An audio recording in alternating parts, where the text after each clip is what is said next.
கர்த்தருக்கு ஸ்தோத்திரம். எல்லாம் எப்படி இருக்கீங்க? கர்த்தருடைய கிருபையில எல்லாம் நல்லா இருப்பீங்கன்னு நான் விசுவாசிக்கிறேங்க.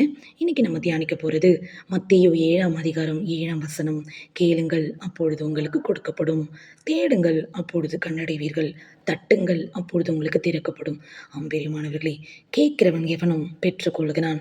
தேடுகிறவன் கண்டடைகிறான். தட்டுகிறவனுக்கு திறக்கப்படும். பிரியமானவர்களே, நம்ம என்னெல்லாம் தேவனிடத்துல கேட்குறோமோ, கீழே கூட சொல்லுது, ஒரு மனுஷன் தான் பிள்ளைங்க தன்கிட்ட கேட்குற அப்பத்தை கேட்டால் அவனுக்கு மீனை கொடுப்பானா, மீனை கேட்டால் பாம்பை கொடுப்பானா, பாம்பை கேட்டால் முட்டையை கொடுப்பானா, இப்படி நிறைய காரியங்கள் இருக்குது. பொல்லாதவர்களாகிய நீங்கள் உங்கள் பிள்ளைகளுக்கு நல்ல ஈவுகளை கொடுக்க அறிந்திருக்கும் போது பரமபிதா தம்மிடத்தில் வேண்டிக் கொள்கிறவர்களுக்கு இன்னும் அதிகமாக கொடுக்கறது நிச்சயம் அல்லவா? நிச்சயமாங்க. நம்மளுக்கு இன்னும் அதிகமாக கொடுக்குறவர் தாங்க நம்முடைய தேவன். அது சந்தோஷமாக இருக்கட்டும், ஆசீர்வாதமாக இருக்கட்டும், நம்ம வாழ்க்கையில் எதிர்பார்க்குற எதாகிலும் கர்த்தர் நம்மளுக்கு கொடுக்கும்போது நிறைவாக தாங்க கொடுப்பார். எங்கேயுமே குறைவே இருக்காது. ஏன்னா கேட்குற நம்மளுக்கு சந்தோஷமாக இருக்கும்படி நிறைவாக கர்த்தர் கொடுப்பார். யோவானில் கூட ஒரு அதிகாரம் இருக்குங்க. 16ஆம் அதிகாரத்தில் 24ஆம் வசனம். இதுவரைக்கும் நீங்கள் என் நாமத்தில் எதையும் கேட்கல, கேளுங்க உங்கள் சந்தோஷம் நிறைவாக இருக்கும்படி பெற்றுக்கொள்வீங்க. இது வரைக்கும் நம்ம கேட்கல, அதுவும் அவரோட நாமத்தால், இயேசுவின் நாமன்னு சொல்லும்போது அங்கே ஒரு விடுதலை இருக்குங்க, ஒரு சந்தோஷம் இருக்குங்க, சமாதானம் இருக்குங்க. அதை நீங்கள் நிச்சயமாக ருசி பார்த்தவங்களுக்கு அது தெரியும். நீங்கள் கேட்கும் போதெல்லாம், நீங்கள் தேடும் போதெல்லாம், நீங்கள் தட்டும் போதெல்லாம் எல்லாமே உங்களுக்கு கிடைக்குங்க. அதை தாங்க இந்த வசனம். இது வரைக்கும் நீங்கள் கேட்கல, இனிமேல் நீங்கள் கேளுங்க என் நாமத்தால், எதை கேட்டாலும் நான் உங்களுக்கு செய்வேன்னு ஆண்டவர் சொல்கிறார். பாருங்கள், ஆண்டவர் எல்லாருக்குமே உலக ஒரு சர்ச்சில் போய் ஆண்டவர் மெசேஜ் கொடுத்தது பார்த்திங்கன்னா ரொம்ப அதிகாரமாக போதிச்சிருப்பார். ஏன்னா அங்கே வரவங்க எல்லாருமே மோஸ்ட்லி கிறிஸ்தவர்கள், வேதத்தை அறிந்தவர்கள். ஆனால் வெளியில் நிறைய ஜனங்களுக்கு ஆண்டவர் வந்து உபதேசிக்கும் போது என்ன சொன்னார்னா, எல்லாமே ஒரு ஓமையாக சொன்னார், ஒரு கதை மாதிரி ஆண்டவர் சொன்னார். ஏன்னா அப்போ தான் எல்லாருக்குமே அது ரீச் ஆகும் அப்படின்னு சொல்லிட்டு ஆண்டவர் சொன்ன நிறைய ஸ்டோரிலாம் பார்த்திங்கன்னா அவ்வளோ ஒரு அருமையாக இருக்கும். நம்ம அதை படிக்கும் போதெல்லாம் அவ்வளோ படிக்கும் போது கூட நம்மளுக்கு அந்தளவுக்கு அவர் சொல்லும் போது அவ்வளோ அழகாக இருக்குங்க. அதை போல தாங்க ஆண்டவர் எல்லாத்தையுமே நம்மளுக்கு அழகாக சொல்லிட்டு போயிருக்கார்.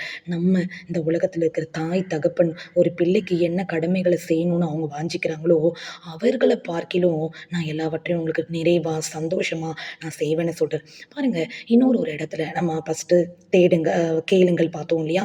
இப்போ தேடுங்கள் கண்டடைவீர்கள்னு சொல்லும்போது யார் உங்களுக்கு ஞாபகம் வராங்க? பாருங்கள், யார் ஆண்டவர் தேடினதுன்னு பார்த்தீங்கன்னா சகீவ். நிறைய பேர் தேடினாங்க. ஆனால் இந்த மனுஷன் வந்து ஒரு பாவியான மனுஷங்க. அவர் ஆண்டவரை பற்றி கேள்விப்படுறார். எல்லாரும் வந்து சகீவ் தூற்றி பேசுகிறாங்க, நிறைய வார்த்தைகளை சொல்லி நிந்திக்கிறாங்க. இவன் பாவி, இவன் அநியாய வட்டிக்காரன், அப்படி இப்படின்னு சொல்லி சகீவை எல்லாரும் கேலி கிண்டல் பண்ணுறாங்க. ஆனால் சகீவுக்கு என்ன ஆசைனா, எப்படின்னா நான் இயேசுவை பார்த்துடணும் அப்படின்னு சொல்லிட்டு. பாருங்கள், இப்போ நம்ம படித்தோம்ல, தேடுங்கள் கண்டடைவீர்கள். அவன் ஆண்டவரை தேடுறான். ஆண்டவர் இந்த பக்கம் தான் வரப்போகிறாரு, நம்மளை எல்லாரும் முன்னாடி தெரியாது, நம்ம ரொம்ப குள்ளமாக இருக்கும், ஸோ நம்ம மரத்தில் போய் ஏறிக்கலாம், ஏறிட்டு நம்ம ஆண்டவர் எப்படின்னா இன்றைக்கி பார்த்துடணும்னு சொல்லிட்டு ஒரு தீர்மானத்தோடு அந்த காட்டுத்தீ மரத்தில் ஏறுறாங்க. பாருங்கள், தேடுறவங்களுக்கு நிச்சயமாக கர்த்தர் கண்டடைகிற தேவனாக இருக்கிறார். அதை தாங்க அங்கே செய்கிறார். இந்த சகீவ் ஆண்டவரை நோக்கி கூப்பிடுறதுக்குள்ளே, பார்க்குறதுக்குள்ளே ஆண்டவர் அவரை நோக்கி பார்த்துறார். பார்த்துட்டு சகீவை இறங்கி வா அப்படின்னு கூப்பிட்றார். அதுக்கு முன்னாடி அவரோட பேர் கூட ஆண்டவருக்கு கூட சகீவோட பேர் தெரியாது. ஆனால் அவ்வளோ ஒரு ஆச்சரியமாக கீழே இறங்கி சந்தோஷத்தோடு வரான். அந்த சந்தோஷத்தையே அவனால் திகைச்சு பார்க்குறதுக்கு டைம் இல்லை. ஆனால் அதுக்குள்ளேயே அடுத்த வார்த்தை ஆண்டவர் சொல்ல, இன்றைக்கி நான் உன் வீட்டில் தங்குறேன்ப்பா, வாப்பா அப்படின்னு சொல்லி கூட்டிகிட்டு போகிறார். எவ்வளோ ஒரு சந்தோஷம் இல்லைங்க.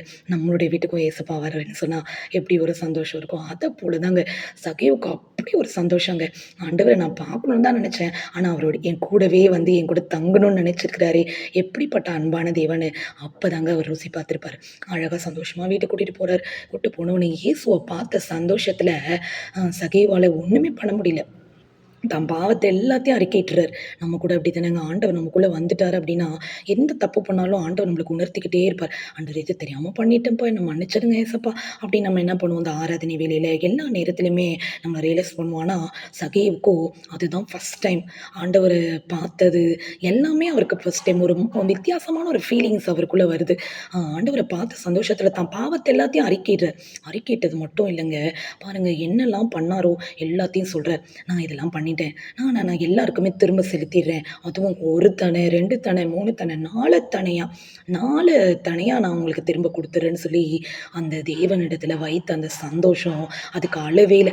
அந்த அளவில்லாத சந்தோஷத்தினால தான் ஆண்டவருக்கு அது நான் கண்டிப்பா அத செய்றேன்னு சொல்லி, ஜனங்களுக்கு நான் ஏழைகள் கிட்ட அநியாயமா வாங்குனதுக்கெல்லாம் 4 தனியா குடுத்துர்றேன்னு சொல்லி அந்த இடத்துல தான் பாவத்த அறிக்கையிட்டது மட்டும் இல்லாம, திரும்ப நான் செலுத்துறேன்னு சொல்லி தன்னை கர்த்தரிடத்துல அறிக்கையிடுறார். அதுதாங்க நம்முடைய தேவன்.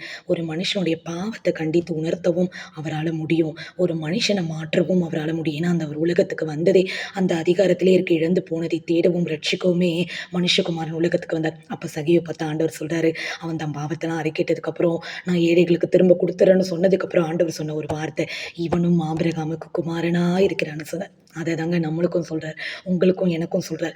நம்ம ரியலைஸ் பண்ணிட்டோம், நம்ம மனம் திரும்பிட்டோம், திரும்ப இந்த தப்ப நம்ம பண்ணக்கூடாதுன்னு நெனச்சுடுறோம் பார்த்தீங்களா? அப்பவே நம்ம ஆபிரகாமுக்கு குமாரனா, குமாரத்திகளா மாறிட்டோங்க. அதுதாங்க திரும்பவும் அந்த தப்ப நம்ம செய்யக்கூடாது. ஏன்னா, ஆண்டவர் நம்மள ஒரே தரம் அவர் மரித்தார். நம்முடைய பாவங்களுக்காக. ஒரே தரம் அவர் மரித்தார். நம்முடைய நோய்களுக்காக. ஒரே தரம் மரித்தார். நம்முடைய சாபங்களுக்காக. திரும்ப திரும்ப நம்ம அவர இந்த சூழ்நிலைக்கு நம்ம தள்ளவே கூடாதுங்க. நமக்காக ஜீவன் கொடுத்த தேவனுக்கு நம்ம உண்மையா இருக்கும்போது, அந்த சகேயுக்குள்ள வந்த மாற்றம் நம்முடைய வாழ்க்கையில வந்தா, இத விட வேற சந்தோஷம் ஆண்டவருக்கு நம்ம என்னங்க குடுக்க முடியும்? நிச்சயமா நாமளும் கொடுப்போம், தேடுவோம், கர்த்தர கண்டடையலாம். பாருங்க தட்டுங்க, நிச்சயமா உங்க வாழ்க்கையில எல்லா வாசல்களும் திறக்கப்படும். வெளிப்படுத்தல்ல நம்ம வாசிக்கிறோம் இல்லையா? "திறந்த வாசல உனக்கு முன்பாக வைத்திருக்கிறேன், அது ஒருவனும் பூட்ட மாட்டார்." நிச்சயமா உங்களுக்காக வைத்திருக்கிற எல்லா ஆசீர்வாத வாசல்களையும் கர்த்தர் உங்களுக்கு திறப்பார். ஆண்டவரிடத்துல கேளுங்க. எப்படி கேட்கணும்? நம்ம பார்த்தோம் இல்லையா? யோவான் 16ல இதுவரைக்கும் நாமத்தால எதுவுமே கேட்கல. இயேசுவின் நாமத்தால கேளுங்க. நிச்சயமா எல்லாவற்றையும் உங்களுக்கு கர்த்தர் கொடுப்பார். அந்த சகேவு போல கர்த்தர தேடுங்க. எவ்வளோ தேடுறீங்களோ, அந்த சகேவு கண்டடைந்தது போல நீங்களும் கண்டடைய கர்த்தர் உங்களுக்கு உதவி செய்வார். இந்த வார்த்தை உங்களுக்கு ஆசீர்வாதமா இருக்கும் நான் விசுவாசிக்கிறேங்க. கமெண்ட் பண்ணுங்க, லைக் பண்ணுங்க, சப்ஸ்கிரைப் பண்ணுங்க. நிச்சயமா எங்களுடைய ஊழியத்த நீங்க சப்போர்ட் பண்ணுங்க. உங்க ஜெபத்தால சப்போர்ட் பண்ணுங்க. உங்களுடைய விண்ணப்பங்களையும் எங்களுக்கு தெரியப்படுத்துங்க. கர்த்தர் தாமே உங்களையும் உங்க குடும்பத்தையும் ஆசீர்வதிப்பாராக. God bless you.